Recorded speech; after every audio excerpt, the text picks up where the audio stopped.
내가 예수님을 만나지 않았으면 내가 어떻게 살았을까 하는 생각을 목사인 저 자신이 한 주간 갖는 시간을 많이 가졌습니다. 예수님을 만나지 않았으면 내가 어떻게 살았을까? 지금 살고 있을까? 거기에 대한 답은 주님 감사합니다. 그 단어 외에는 다른 단어를 사용할 수가 없었어요. 오늘은 민수기 13장의 말씀 가지고 이 가데스의 모인 회중 속에 나는 어디에 있는가?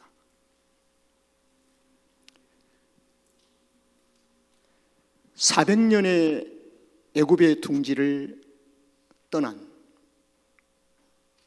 그리고 애굽을 떠나온 지가 2년 차에 들어가면서 시내산에서 잠시 머물고 하나님과 깊은 언약을 체결을 받고 이제는 시내산을 출발해서 10하루 정도의 여정을 걸쳐서 바란 광야 가데스라는 곳에 도착을 하게 되었습니다. 그 가데스는 약속의 땅을 앞에 두고 있습니다.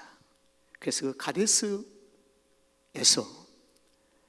약속의 땅을 탐지하려고 12명을 선발해서 40일 동안 정탐을 보냅니다. 임무를 주어서. 그리고 40일의 임무를 마치고 돌아와서 가데스에서 온 회중을 모여놓고 정탐 보고를 하는 모임이 오늘 본문 말씀입니다. 40일에 정탐한 모든 리포트를 그대로 보고하는 것입니다. 보고자와 보고를 듣는 모든 회중, 이 회중이 약 200만 명이 넘을 것입니다. 그 200만 명이 넘는 그 회중 중에 나를 찾는 일을 오늘 하려고 합니다. 나를 한번 찾아보는 거예요. 만약에 200만 명 중에서 내가 없다면 홍해를 건너지 못한 자요, 아직도 애굽에 있는 자입니다. 그 200만 명 전체는 6월절을 지나고 홍해를 통과하고 만나를 먹으면서 2년 차까지 왔던 무리들이기 때문에 거기에는 이스라엘이라고 하는 백성으로 불려집니다. 그래서 저와 여러분이 200만 명이 넘는 이 회중 속에 나를 반드시 찾아야 합니다. 찾지 않으면 아직도 애굽에 있다는 증거예요. 없다면. 그래서 축복의 땅을 앞두고 정탐에 대한 보고를 듣는 이 모임, 이 약속의 땅은 언약에 대한 체결의 열매로 하나님께서 우리에게 주시는 땅입니다. 언약. 이 언약은 하나님의 택한 백성들, 애굽에서 구출해 내온 백성들과의 언약 체결입니다. 근데 언약을 체결하는 순간에 사실 약속의 땅 이미 소유권이 하나님의 백성에게 넘겨왔습니다. 약속의 땅은 소유권. 아직 이삿짐을 옮기지 아니하는 것이죠. 그러나 소유권은 이미 넘어와 있어요. 우리가 새로운 집을 사서 이사 가기 전에 등기 소유권을 받고 비로소 그 다음에 이삿짐을 옮겨 놓을 때 그 집의 삶을 누리게 되는 거죠. 언약은 약속의 땅 가나안 땅이 하나님의 백성들에게 하나님이 주시는 약속의 땅으로 소유권이 이미 넘어온 것을 가리켜서 언약체결이라고 합니다. 소유권은 이제 넘어왔지만 언약을 성실히 이행하지 아니할 때는 이삿짐을 옮기는 것을 딜레이가 되는 거예요. 서류가 정확하게 잘 챙겨지지 아니하면. 그래서 하나님의 거룩한 백성들은 이 언약의 체결을 통해서 이미 소유권을 받은 가나안 땅을, 축복의 땅을 하나님의 백성들이 언약을 성실하게 지켜야 할 삶의 의무와 책임이 있습니다.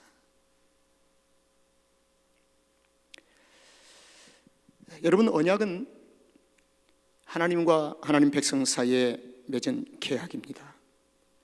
그 언약 속에는 하나님의 거룩한 목적이 있습니다. 목적. 이 목적이 무엇인가? 하나님의 거룩한 목적이 무엇인가? 아주 간단해요. 하나님의 백성을 완전하게 회복시키는 데 있습니다.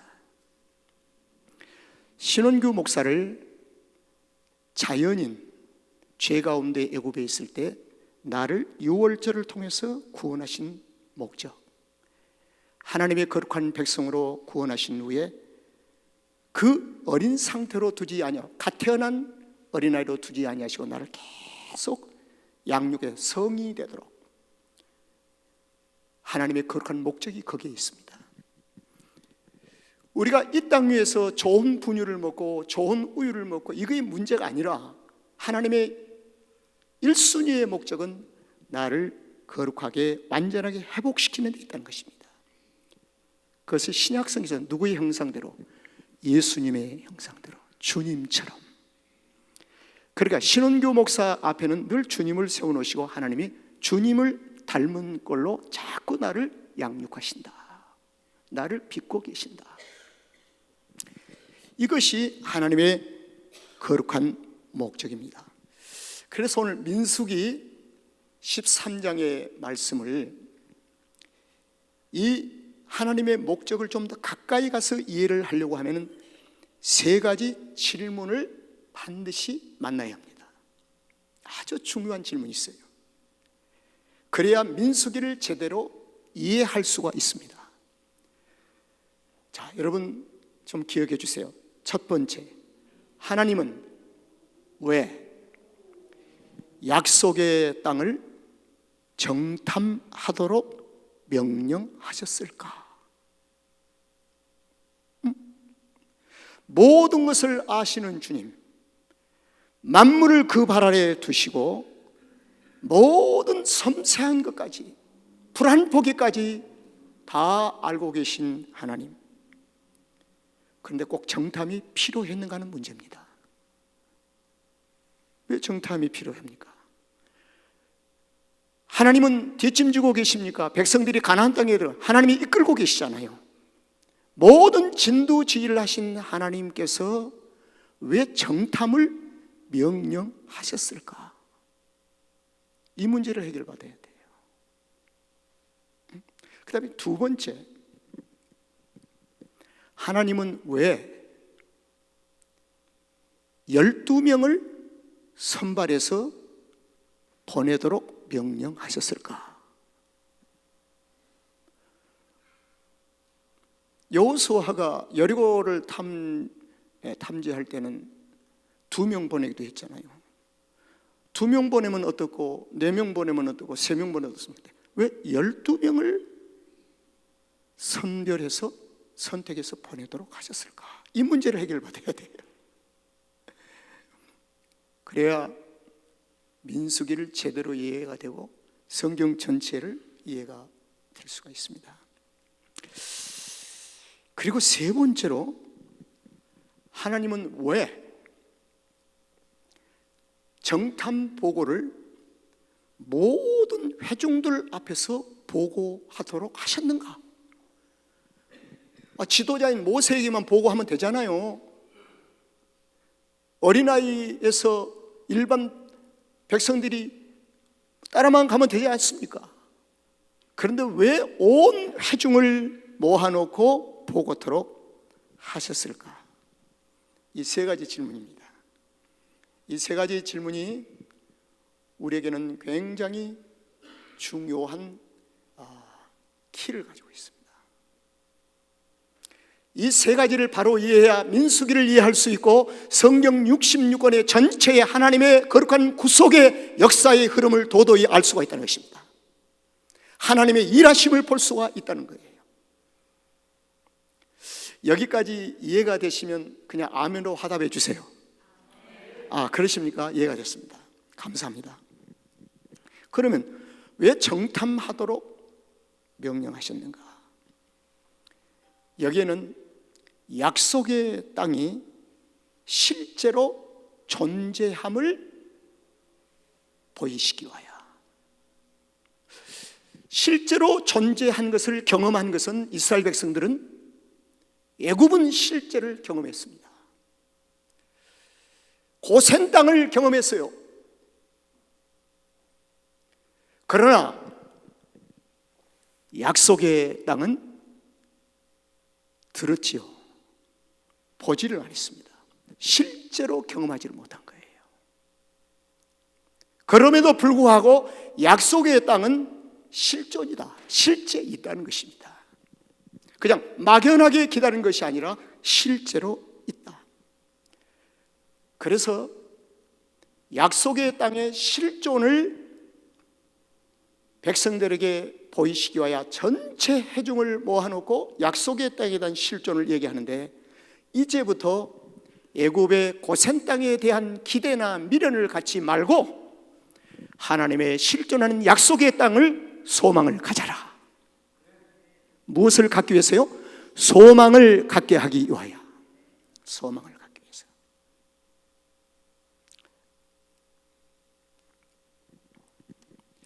실제로 이스라엘 백성은 광야에서 40년 동안 보니까 애굽에 대한 미련이 너무 많더라고요. 미련으로 끝난 것이 아니라 돌아가자고 그러더라고요. 애굽으로 다시 가자고 그러더라고요. 하나님은 그들의 속성과 그들의 죄성을 알고 그들의 심령을 알기 때문에 철저하게 하나님의 인도하심에 대한 손길을 그들 앞에 목적지를 분명히 실존을 보여주시기 위하여. 그러면 왜 12명인가? 성경에 보니까 각 지파에서 몇 명이에요? 1명. 이 말은 이스라엘 12지파 전체 구석구석 들어갈 수 있도록 하나님의 목적과 섭리하심이 있었다는 사실입니다.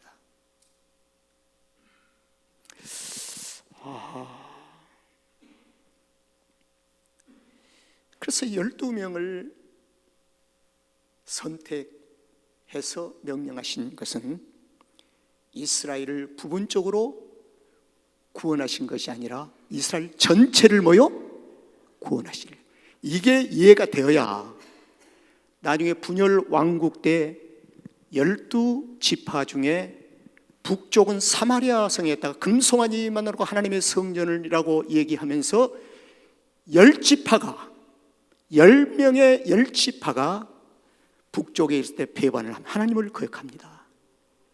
그럼에도 불구하고 하나님은 이스라엘 전체를 구원하시겠다는 철저한 의지를 가지고 계셨다.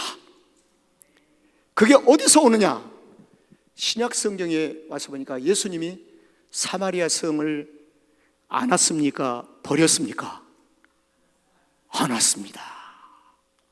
수가성 우물가에 수가성을 사마리아를 지나가겠다고 주님이 하시니까 저희가 안 됩니다 그럽니다. 아니다. 수가성 사마리아 성도 내 가슴속에 담아야 한다. 이것은 하나님의 거룩한 자비하심과 버리지 아니하시는 하나님의 구속사입니다. 택한 백성은 결코 하나님은 언약 백성은 버리지 아니하십니다. 저와 여러분을 하나님이 결코 버리지 아니하십니다. 끝까지 우리를 구원하신다는 사실입니다. 이 사실을 믿습니까? 나 같은 사람을 구원해 주신 살아계신 하나님 앞에 우리 감사 한번 드립시다. 감사합니다. 할렐루야. 감사합니다. 그래서 이사야서 44장의 말씀을 보면은 하나님께서 자신이 이스라엘의 구원자이심을 말씀합니다. 이것은 유다 족속의 구원자가 아니라 이스라엘 구원자다. 만약에 유다 족속의 구원자라고 하나님 자신을 밝혔다고 한다면 성경이 성립될 수가 없습니다. 그러면 저와 여러분은 못 들어가요. 신약에 와서는 우리가 이스라엘인 줄로 믿습니다. 너희가 바로 이스라엘이니라. 그래서 여호와 하나님은 이스라엘의 구속자이십니다. 구속자.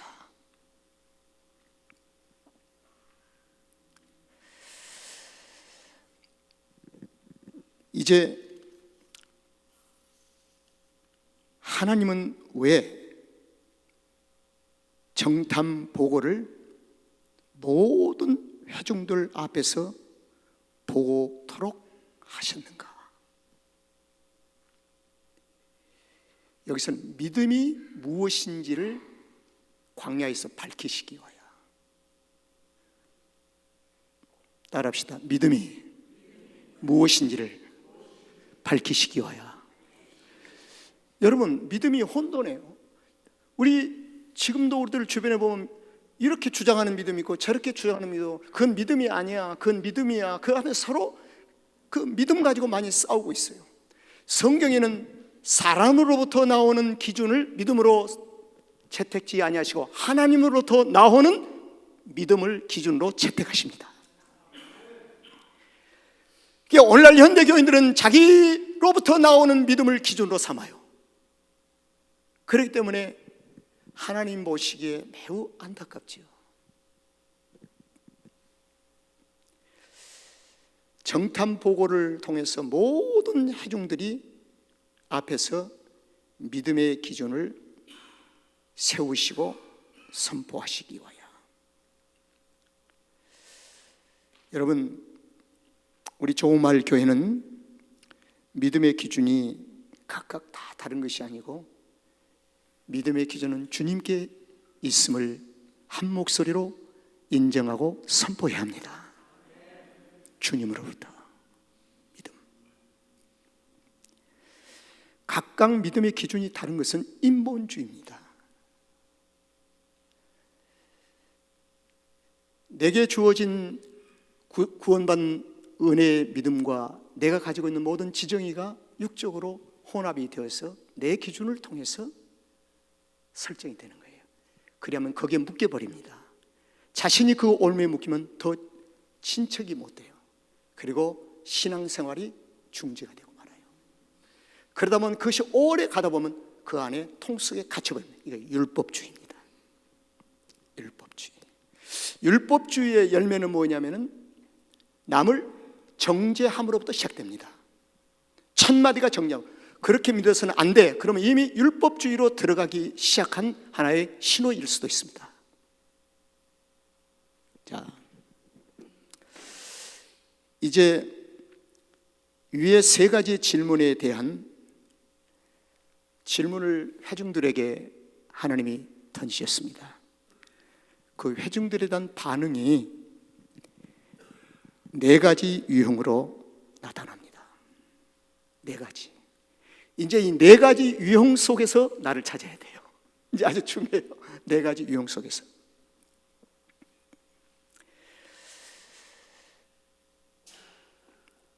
시편 73편 2절을 한번 보겠습니다. 다 같이 시작. 너는 거의 실족할 뻔하였고 네 걸음이 미끄러질 뻔하였느니라. 여기서 실족이라는 단어가 나옵니다. 실족. 이 실족이라고 하는 이 단어가 오늘 네 가지 유형으로 나누어지는 경계선입니다. 하나님의 의도대로 하나님 목적이 가지고 12명을 파송하고 전체를 모이게 하고, 그리고 전체의 40일을 정탐케 하는 이 모든 보고 모임의 목적이 바로 이 실족의 경계를 밝히기 위함입니다. 실족이 무엇인지 아십니까? 비틀거린다는 원어의 뜻이에요. 비틀거린다. 그리고 걷다가 돌뿌리에 그냥 부딪혀서 넘어진다는 것입니다. 그리고 신앙적으로는 하나님으로부터 돌아선다는 것이에요. 그걸 실족이라고 합니다. 그런데 시편 73편의 이 기자는 자신을 이렇게 표현합니다. 나는 자칫 잘못하면 거의 실족할 뻔했어. 넘어질 뻔했어. 그리고 그냥 하나님으로 돌아설 뻔했어. 아주 큰일 날 뻔했어. 그 표현입니다. 미끄러질 뻔했다는 것입니다. 이 말은 아삽의 시편 기자는, 아삽이라는 그 기자는 내가 경계선을 넘지 않는 것에 다행이다, 실족이라는 경계에 넘지 않는 것이 다행이라는 그런 고백의 내용입니다. 자, 실족이라는 이 경계성을 가지고 오늘 200만이 넘는 이 군중들을 네 가지로 분류를 합니다. 첫째, 보고, 그리고 듣고 실족한 사람들. 보고, 듣고 실족한 사람들.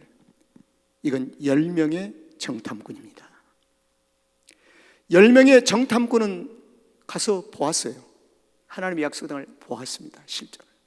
그리고 돌아오는 길뿐만 아니라 돌아와서도 10명이 돌아가면서 보고를 하는데 그 소리를 다 들었어요. 그래서 보고 듣고 또 실족을 하는 사람들이 몇 명이라고요? 10명입니다. 10명. 이게 원그룹이에요. 그리고 두 번째 그룹이 뭐냐면은 보지는 못했지만 듣고 실족한 사람들. 이건 백성들이에요. 백성들은 그냥 듣고, 그러면은 신약 성경에 보니까 믿음은 들음에서 난다고 했는데, 또 예수님께서 하신 말씀이 도마와의 교제에서도 야, 보지 않고 듣고 믿는 것이 복 있는 사람이야. 이 말씀에 대한 이 경계를 넘어가 버리는 거죠. 그러니까 이 백성들도 자신들의 실족을 변명할 여지가 없다는 것입니다. 성경은 그렇게 방어를 하고 있어요. 이게 듣고 실족한 사람들. 그래서 요한복음 20장 29절에서 보지 않고 듣고 복을 누릴 수 있는, 보지도 않고 듣고 복을 누릴 수 있는 사람이 있다는 것입니다. 이게 그리스도인지요. 그 다음에 세 번째 사람은 가서 보고, 그리고 듣고 실족지 않는 사람. 여호수아와 누구예요? 갈렙이에요. 보고 또 들었고, 10명이 얼마나 많은 얘기를 했겠어요. 막 군중을 선동을 다 들었죠. 그래도 자기의 믿음을 지키는 것입니다. 실족치 않는 사람들.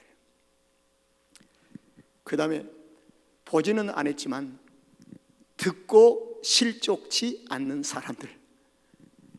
모세와 아론이었습니다. 모세와 아론.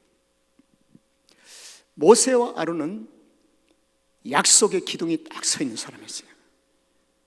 이것은 신약의 은혜 시대에 살고 있는 하나님의 거룩한 주의 백성들에 대한 예표입니다. 어떠한 환경 속에서도 약속이 견고하게 서 있으면 듣는 것으로 믿음이 성숙해 가는 것입니다. 자, 그럼 이제 요약을 해서 정리를 해드리겠습니다. 실족한 사람들과 실족치 않는 사람들, 실족한 사람들은 언약을 깬 사람들입니다. 하나님과 맺은 언약이 깨져 버리는 거예요. 이 말은 약속을 부인하는 것입니다. 넘어졌다는 것입니다. 그러면 실족지 않는 사람은 언약을 세우는 자입니다. 믿음을 지킨 자입니다. 이걸 더 여러분들이 알기 쉽게 함축해서 드리면, 간단하게 요약을 하면, 실족한 사람들은 두려움에 잡혀 있는 자들이라, 실족지 않는 사람들은 담대함에 묶여 있는 자들이니라. 이 차이예요. 이 성경이 계속 함축을 하다 보니까 두 가지로 나왔습니다. 두려움에 묶여 있는 자와 담대함에 묶여 있는 자의 차이점에 불과하다는 것입니다. 자, 이 시간 여러분들, 나는 어느 그룹에 지금 내가 있는지를 지금 찾아가고 있습니다. 정직하게 찾아가야 합니다. 여기서는 가려울 것이 없어요. 정직하게 찾아가야 돼요. 두 개로 나누어진 이 그룹, 민수기 본문에서 오늘 정리를 하려고 합니다. 민수기 13장 20절을 보세요. 13장 20절.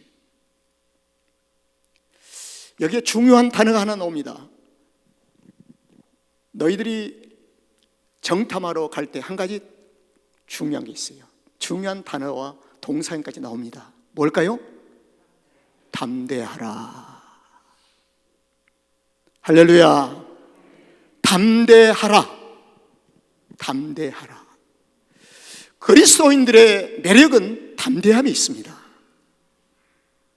허풍이 아니라 그리스도인들의 삶의 매력 포인트는 그 성도의 인격 속을 지배하고 있는 이 담대함입니다. 저 사람이 무슨 배짱으로 저렇게 담대하지? 예수님이 나와 함께 계시지 않습니까? 성도의 담대함은 그 자체가 능력이구나. 어떤 상황 속에서도 성도는 담대해야 합니다. 오늘 여기서 이 담대함에 대한 기준을 설정하는 거예요. 정탐꾼을 보내면서 담대하라고 말씀하신 거예요. 담대하라. 자, 그러면 담대함에 대한 열매가 있잖아요. 13장 30절을 보겠습니다. 갈렙이 모세 앞에서 백성을 어떻게 해요? 안도시키는 거예요. 여러분, 성도는 성도끼리 만나면 서로 편안하고 안도해야 합니다. 불안해하면 안 돼요. 불안을 조성하면 안 돼요. 그래서 저는 집에서 종종 쓰는 말이 호들갑을 떨지 말라는 것입니다. 안돈을 시켜야 돼요. 안돈. 그게 담대함에 대한 열매입니다. 목회 그냥 한 41년 이렇게 하다 보니까요, 아주 성품, 어떤 사람은 사소한 거 가지고 엄청나게 곧 죽을 것 같이 야단법석 떠는 사람이 있어요. 그래도 그냥 품고 지나고 있지만 그것은 크리스찬의 삶의 인격은 아닙니다. 담대해야 돼요. 그리고 안돈을 시켜야 돼요. 그리고 그 행동에 대한 열매가 그 다음에 나옵니다. 가로되 우리가 곧 올라가서 그 땅을 어떻게 해요? 취하자. 능히 뭐요? 이기리라. 능히 이기리라. 자, 그 다음에 14장 8절을 보겠습니다. 여호와께서 우리를 어떻게 해요? 기뻐하시면. 성도는 하나님을 기쁘게 해드리는데 우리의 삶의 초점을 맞춰야 합니다. 이게 아주 중요해요. 하나님을 기쁘게 해드려야 돼요. 이 결과 14장 24절에서 이들이 온전히 하나님을 쫓았은즉 여기가 통과된 것입니다. 이게 바로 A그룹이에요. A그룹. 그 다음에 두려움에 묶여있는 그룹을 보도록 하겠습니다. 13장 31절. 그와 함께 올라갔던 사람들은 가로되 우리는 능히 올라가서 그 백성을 뭐요? 치지 못하리라. 그들은 우리보다 강하니라. 두려움 속에 묶여 있는 사람들의 표현입니다. 13장 32절부터 33절에 보니까 여기서 참 기가 막힌 일이 있어요. 그 담대한 땅을 악평했다는 것입니다. 악평. 33절을 보세요. 자신들을 뭘로 표현했죠? 메뚜기로 표현했어요. 근데 자신을 연약함으로 고백하는 신앙 고백이 아닙니다. 이건요, 메뚜기로 표현할 뿐만 아니라 그들이 우리를 볼 때도 뭐요? 메뚜기로 본다는 것입니다. 이게 중요한 거예요. 우리 하나님 앞에 고백할 때 주여 내가 정말 메뚜기같이 부족하고 연약하고 작습니다, 이 표현은 있을 수 있어요. 그러나 세상이 우리를 볼 때 메뚜기로 봐서는 안 된다는 것입니다. 세상이 우리를 볼 때는 예수 그리스도의 권세와 능력으로 봐야 한다는 것입니다. 살아계신 하나님으로 보아야 한다는 거예요. 이것이 바로 두려움에 사로잡혀 있는 자들의 행동이고 열매예요. 뿐만 아닙니다. 14장 3절을 보겠습니다. 어찌하여 여호와가 우리를 그 땅으로 인도하여 칼에 망하게 하는고 우리 처자가 사로잡히리니. 그 다음이 기가 막힌 얘기예요. 뭐라 했습니까? 애굽으로 돌아가는 것이 낫지 않겠느냐. 제가 세 가지 질문 낼 때 이 말씀 바래요. 애굽에 미련 두지 말고, 애굽에 소망 두지 말고 온전하게 어디에요? 하나님의 약속의 땅에 소망을 두고 살라는 것입니다. 자, 그뿐만 아닙니다. 한 장관을 세워서 지도자를 바꾸자는 겁니다. 지도자를 바꿔서 애굽으로 돌아가자 그래요. 이것이 두려움에 사로잡혀 있는 자들의 그룹입니다. 그 다음에 담대함에 사로잡혀 있는 그룹이 있어요. 자, 여러분들이 어느 그룹에 속한지를 여러분의 자신을 찾았을 것입니다. 그러나 확실한 것은 어느 그룹인지 상관이 없습니다. 그러나 지금 성령님의 도우심을 구하고 성령님의 인도하심을 구하면 우리의 삶의 이삿짐을 싸서 담대함이 있는 그룹의 장막 속으로 우리의 삶을 옮길 수가 있습니다. 옮겨야 합니다. 옮겨야 가나안 땅이, 축복의 땅이 내 것이 되고 내가 누릴 수가 있습니다. 늘 침 흘리며 바라보는 땅이 아니에요. 약속의 땅은 우리가 누려야 할 땅입니다. 모든 약속의 땅에서 주는 영적인 베네핏을 우리가 내 것으로 받아 누리기 위해서는 먼저 담대해야 합니다. 그리고 믿음의 기준이 분명해야 합니다. 하나님의 임재하심 속에 들어가면 이 담대함은 더 갑절로 담대함의 은혜가 있을 줄로 믿습니다.